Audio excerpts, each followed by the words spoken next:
Fresh roses are the main ingredient for this ancient way of making perfume. The tradition is thousands of years old, and this small city in India is one of the only places that still makes it this way. One batch can take weeks or even months to prepare. The result is 100% pure perfume, also called attar, the Arabic word for fragrance. But what makes the attar so special is also what is leading to its demise.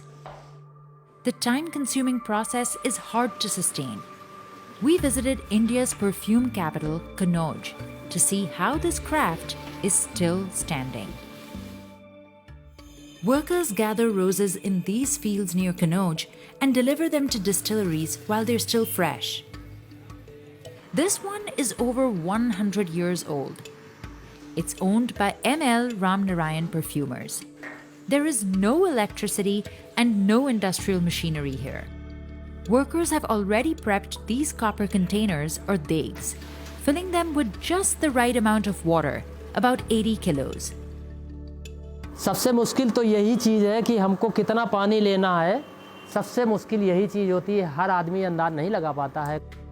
Once the flowers arrive, they are carefully weighed. It is an essential part of the process, as getting an accurate ratio is key. हमें लगभग 5 वर्ष लगे इस काम को सीखने के लिए. The roses are evenly spread out, and it takes 2 men to carry and pour them into the degs.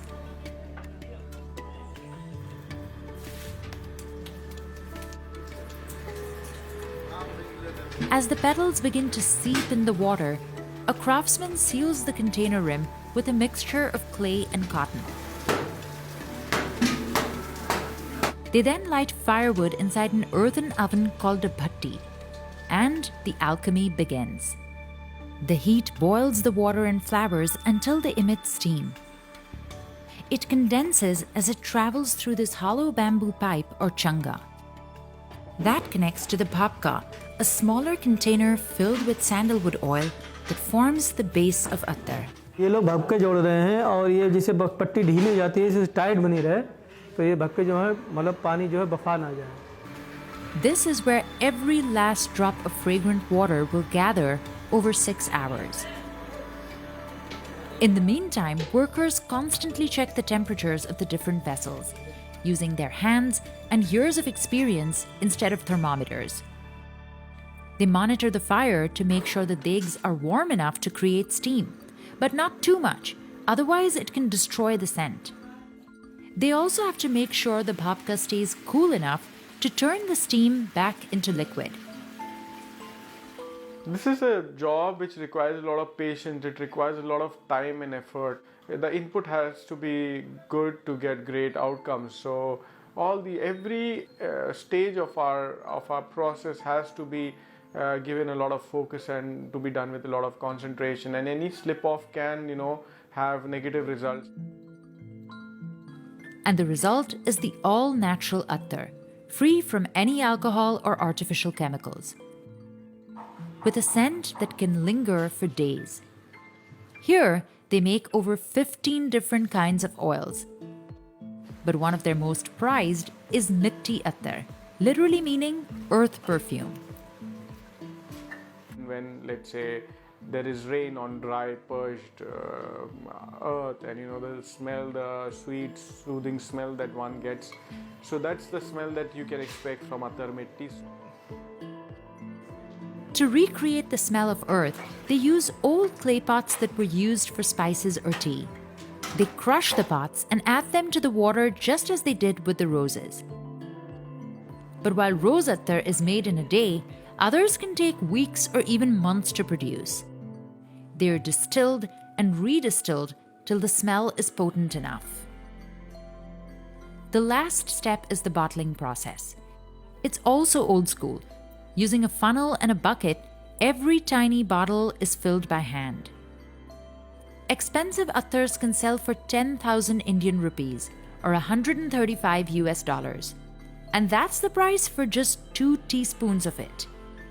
The raw materials are costly, and it takes a lot to make just a little amount of perfume. ये इतने महंगे इसलिए बिकते हैं कि जैसे आप संदल, चंदन का तेल, चंदन का तेल ओनली 1 लाख रुपए से नीचे नहीं बिकता, ऊपर ही बिकता है।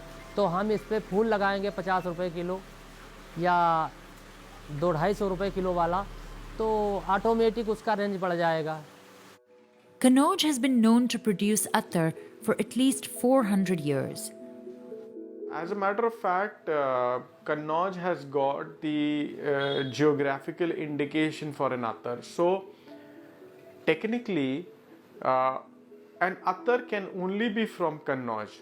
But the method of steam distilling is said to have originated in ancient Persia and the Middle East, thousands of years ago. In India, it was popularized by Mughal kings during the 17th century.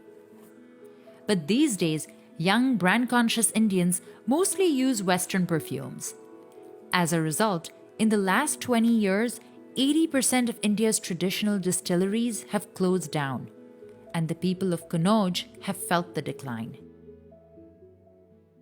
So the whole town is involved in the business of perfumery. I would say about 80% to 85% of the people living in the industry, in the town, are associated to the perfume industry in one way or the other. A lot of people say that it's losing its sheen and stuff like that, but we personally don't feel that way. Every day we strive to innovate and find a new application for our oils. So we've seen growth, no doubt. Muslims all across South Asia have used attar for centuries. It's believed to be one of Prophet Muhammad's most prized possessions.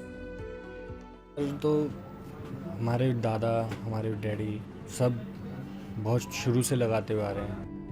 And outside of India, these chemical-free attars are popular in the Middle East.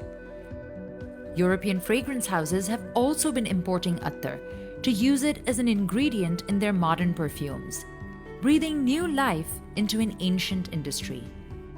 We are very proud of our lineage, but at the same time, it's a lot of responsibility as well.